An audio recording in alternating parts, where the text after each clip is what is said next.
না, তার খাবারের থালা নিয়ে আমি কতক্ষণ ধরে বসে রয়েছি, ভাবছি লক্ষিন্দর আসবে, আমি তাকে কোলে বসিয়ে নিজের হাতে খাবার খাইয়েব। কিন্তু এখনো পর্যন্ত লক্ষিন্দর বাড়িতে ফিরলো না। আমি আর একটু অপেক্ষা করে দেখি লক্ষিন্দর বাড়ি ফিরে কিনা। কি ননদিবা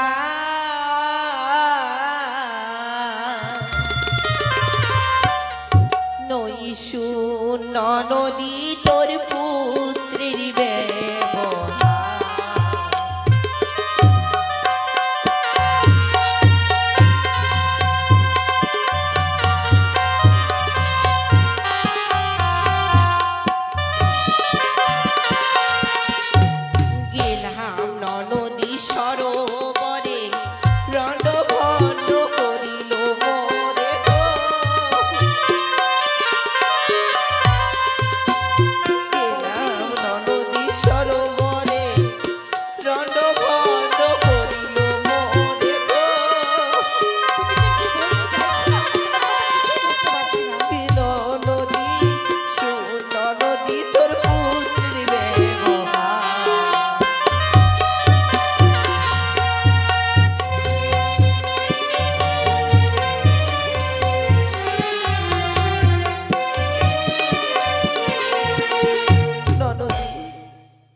গেলাম ননদী সরোবরে রণ্ড ভণ্ড করিল মরে।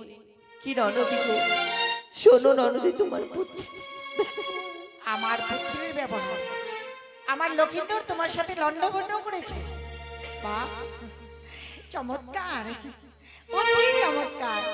আমার লক্ষিন্দর ওর সাথে লণ্ডভণ্ড করেছে।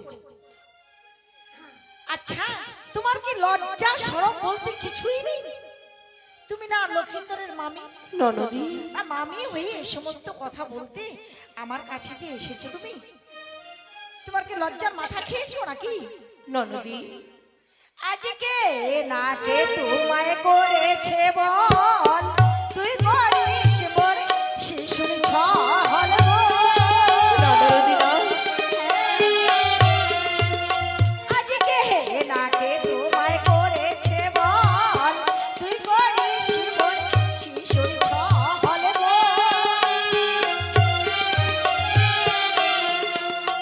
কি বৌদি গো, দুধের বাছার মোর নাই ওঠাস খাল।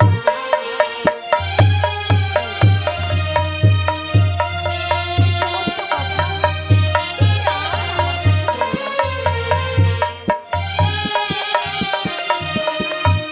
বৌদি, তুমি তো জানো লক্ষিন্দর আমার একমাত্র ছেলে। আজ লক্ষিন্দরের কথা যদি তুমি আমার সামনে এভাবে বলো, তাহলে কোনো মা হয়ে নিজের সন্তানের নামে এই সমস্ত কথা কি শুনতে পারে বলো? ননদী, তোমার সন্তান যে আমার অনেক কিছু ক্ষতি করেছে ননদী। অনেক কিছু ক্ষতি হ্যাঁ করেছে? ননদী, ক্ষতি করেছে? হ্যাঁ ননদী। আচ্ছা বলো তো কি ক্ষতি করেছে? গেলাম ননদী সরোবরে কলসা ভাঙিল মোরে গো। হ্যাঁ ননদী, গেলাম ননদী সরোবরে কলসা ভাঙিল মোরে গো। কি ননদী, কি জগতে মোরা ছিল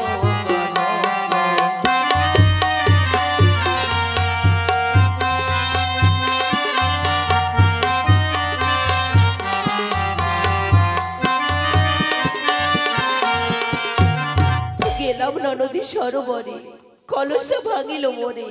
কি ননদী গো, ত্রিজগতে মোর রাখিল কলঙ্ক ননদী। কলসা ভেঙেছে আমার লক্ষিন্দর, তোমার কলসা ভেঙেছে। হ্যাঁ ননদী, সামান্য একটা মাটির কলস ভেঙেছে বলে ছোট বাচ্চার মতো কাঁদতে কাঁদতে আমার কাছে সোজা চলে এসেছে নালিশ জানাতে। আচ্ছা তুমি বলো তো, একটা মাটির কলস আমার লক্ষিন্দর ভেঙেছে তো, ছোট থেকে তুমি তো লক্ষিন্দরকে জানো বৌদি, কত নেটখেট, কত চঞ্চল মন ওর। লক্ষিন্দর আমার ছোট, লক্ষিন্দর নাবালক, ও ভালো মন্দ কিছুই জানে না। ঠিক আছে, লক্ষিন্দর তোমার যখন মাটির কলস ভেঙেছে, আজ ভেঙেছে বৌদি তোমার মাটির কলস, লয়ে যাও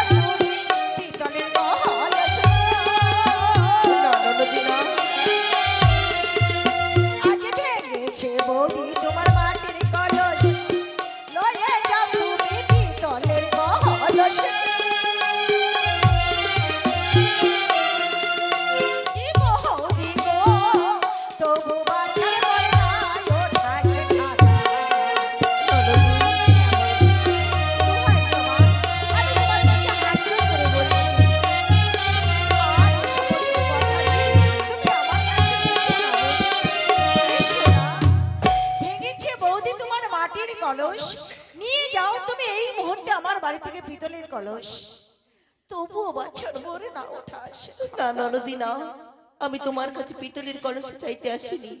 পিতলের কলস নিতে আসনি? না।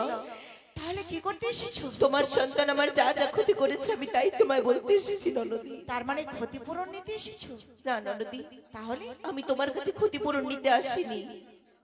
তোমার সন্তান আমার যা যা ক্ষতি করেছে আমি তাই শুধু তোমাকে বলতে এসেছি। তুমি কি করে ভাবলে যে তুমি বললেই আমি বিশ্বাস করে নেব? ননদী, তুমি আমার কথা বিশ্বাস করছো না? না, আমি তোমায় সত্যি বলছি ননদী। কিছুতেই না।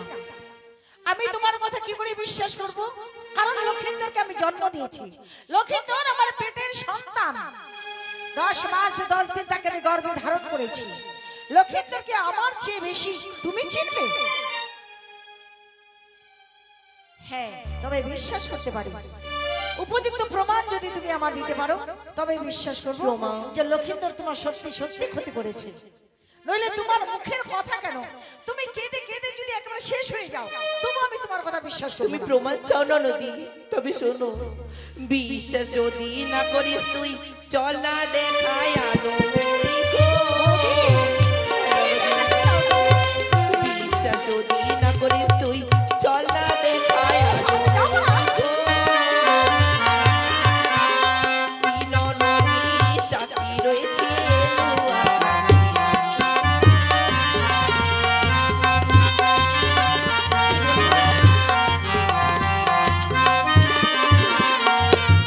বিশ্বাস যদি না করিস তুই চল না দেখায় আলো মই। কি ননদী গো, সাক্ষী রয়েছে মোর এলো আকাশে ননদী। চুপ করো বৌদি, চুপ করো। তুমি শান্ত হও। এই কথাটা তুমি আগে কেন বলনি বলো? প্রথমেই এসে তো তুমি এই কথাটা আমায় বলতে পারতে। তাহলে তো এতগুলো না না এতগুলো কুচ্ছিত ভাষায় তোমায় আমি কথা বলতাম না। ঠিক আছে বৌদি, আমি তোমার মুখের কথা বিশ্বাস করেছি। আমি বিশ্বাস করেছি তোমাকে। আমি জানি লক্ষিন্দর আমার ছোট, কার সাথে কিভাবে চলতে হয়, কাকে কিভাবে কথা বলতে হয়, লক্ষিন্দর আমার কিছুই জানে না। বৌদি গো, লক্ষিন্দর আমার ছেলে, তুমি তো জানো কত কষ্ট করে আমি লক্ষিন্দরকে পেয়েছি। এক এক করে যখন আমার ছেলেরা আমার কাছ থেকে ছেড়ে চলে গেল তখন একমাত্র ছিল না আমাকে মা বলে ডাকবার মতো। ননদী একমাত্র লক্ষিন্দর আমার আমাকে মা বলে ডেকে আমার এই বুকের আগুনটাকে জুড়িয়ে দিয়েছে। বৌদি, লক্ষিন্দরকে তুমি নিজের ছেলে মনে করো না। নিজের ছেলে মনে করে লক্ষিন্দরের অপরাধের জন্য আমি তোমার কাছে ক্ষমা চাইছি। আমায় তুমি ক্ষমা করে দাও। না ননদী না, আমার লক্ষিন্দরকে তুমি ক্ষমা করে দাও। তুমি আমার কাছে ক্ষমা চাইছো কেন?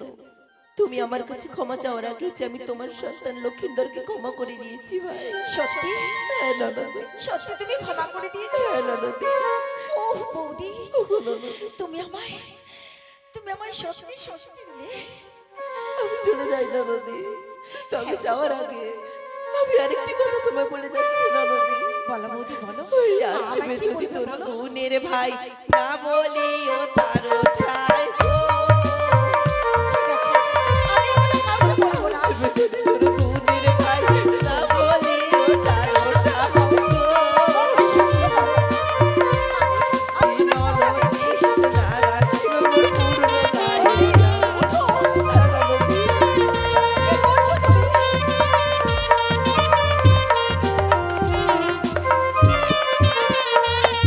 আসবে যদি তোর গুণের ভাই বৌদি, না বলেও ননদী গো তার ঠাই। কি ননদী গো, না রাখিবে মোর পূর্ণ গায়ের চাপ গো শান্ত ননদী। হও বৌদি, শান্ত হও। মনকে শান্ত করো। তুমি আমার বৌদি। আমি আমি তোমায় কথা দিচ্ছি, তোমায় ছুঁয়ে কথা দিচ্ছি, এই কথা আমি কাউকে বলবো না। বৌদি, তুমি ঘরে ফিরে যাও। যাও, তুমি তুমি আমার প্রতি বিশ্বাস রেখে ঘরে ফিরে যাও। আমি এই কথা কাউকে বলবো না বৌদি। আমি চলে যাচ্ছি কাউকে বলবো না। আমি চলে যাচ্ছি।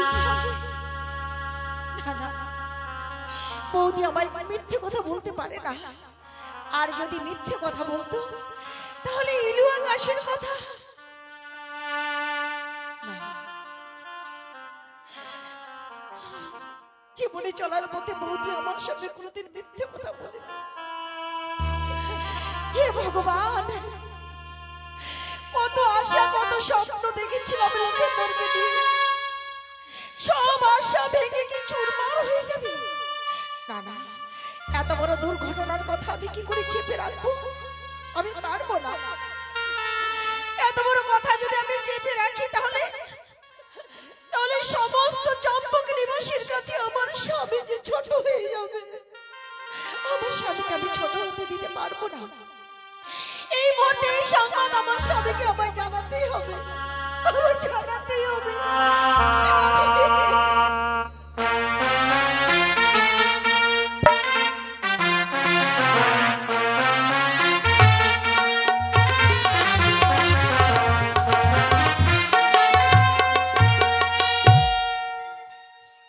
ছয় পুত্রকে হারিয়ে সপুত্রের এক পুত্র পেয়েছে, তার নাম রেখেছি আমি লক্ষ্মীন্দর। কিন্তু সে রোজ সকালে উঠে আমার ব্যবসার কাছারিতে আসে। এত বেলা হয়েছে তাকে আমি দেখতে পাচ্ছি না, কোথায় গেছে? সনকা, ও সনকা,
সনকা, এই কথা আমার যে বিশ্বাস হচ্ছে না, কারণ আমার প্রিয় পুত্র লক্ষেন্দর এ কাজ করতে পারে না।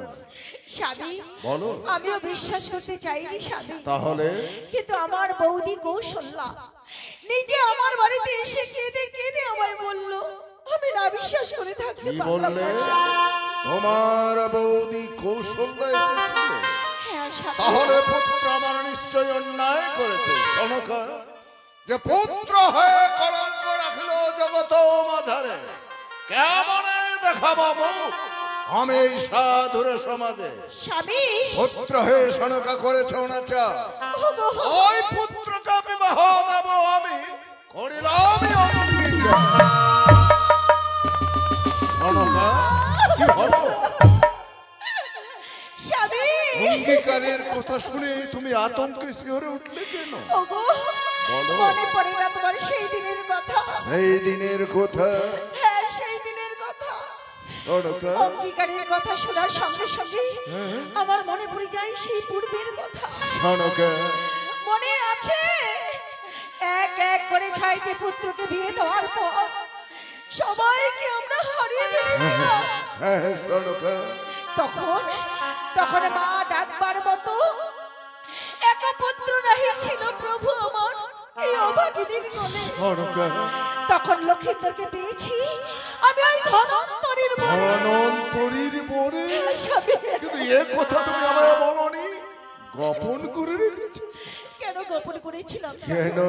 ওগো, ধনন্তরীর হাতে হাত রেখে আমি যে করেছি সত্যতা। সত্যতা? এমন কি সত্যতা করেছো? ধনন্তরী আমায় বলেছে কি বলেছে? বিয়ে হতে লক্ষিন্দরকে রাখতে হবে সাবধানে, সাবধানে? আর যদি না রাখতে পারি তাহলে? তাহলে বিয়ে রাত্রিতে লক্ষিন্দরকে খাবে ওই দেবী বড়। না সনকা, এইভাবে আমি এক এক করে আমার 6 পুত্রকে হারিয়ে ফেলেছি। সপুত্রের এক পুত্র আমার লক্ষিন্দর, তাকে আমি হারাতে চাইনি। কিন্তু সনকা, আমি অঙ্গীকার করলাম পুত্রকে বিবাহ দিতেই হবে। স্বামী, না গো না, দোহাই দেবা। কিন্তু সনকা, আমি আমার লক্ষিন্দরকে আমার বুক থেকে হারাতে পারবো কিন্তু না, সনকা, আমি ব্যবস্থা করব। ব্যবস্থা? হ্যাঁ। কি ব্যবস্থা আমি নেবে? বাদ বলো হরমেন্ডঘা লোহার বিয়ের পরে নিয়ে আসবে রোজা ধনন্তরী। তবে দেখো রাজা ধনন্তরী এক রাত্রে কি করতে পারে ওই ঠেমড়া ভাতারি চ্যাম মুড়ি। সনকা, সনকা, বারবার তুমি একই মতো ভুল করতে চলেছো স্বামী। ভুল। কি ভুল? আমি বুঝতে পারছি এই শেষ পুত্র লক্ষিন্দরকে হয়তো আমার বুকে আমি ধরে রাখতে পারবো না। সনকা, আমার কাছ থেকে তুমি অনেক দূরে সরিয়ে দেবে লক্ষিন্দরকে। সনকা, আমি এই মুহূর্তে যাব তোমার দেবাদি দেব ভোলেনাথের চরণে, তার চরণে মাথা ঠুকে ঠুকে বলবো, সনকা। হে দেবাদি দেব ভোলেনাথ, আমার লক্ষিন্দরকে তুমি আমার বুক থেকে কেড়ে নিও না। সনকা, আমার বুক থেকে কেড়ে নিও না। সাত সন্তানের জননী এক এক করে 6 পুত্রকে হারিয়ে ফেলেছে। শুধুমাত্র একটি প্রদীপ, সে আমার পুত্র লক্ষিন্দর, তাকে হারাতে চায়নি।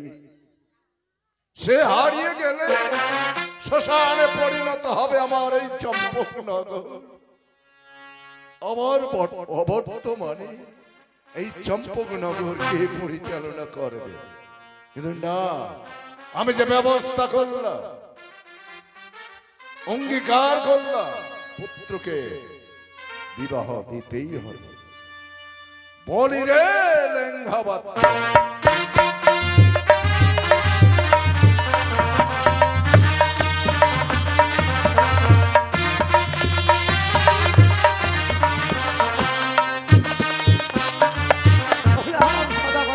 লেঙ্ঘাবাদ্র, আমাকে কেন ডাক দিলেন তে? হ্যাঁ, তোমাকে আমি ডেকেছি। খুলাই কইবেন না, না কইলে কেউ করে বুঝাবাম। যে পুত্র হয়ে কলঙ্ক রাখিল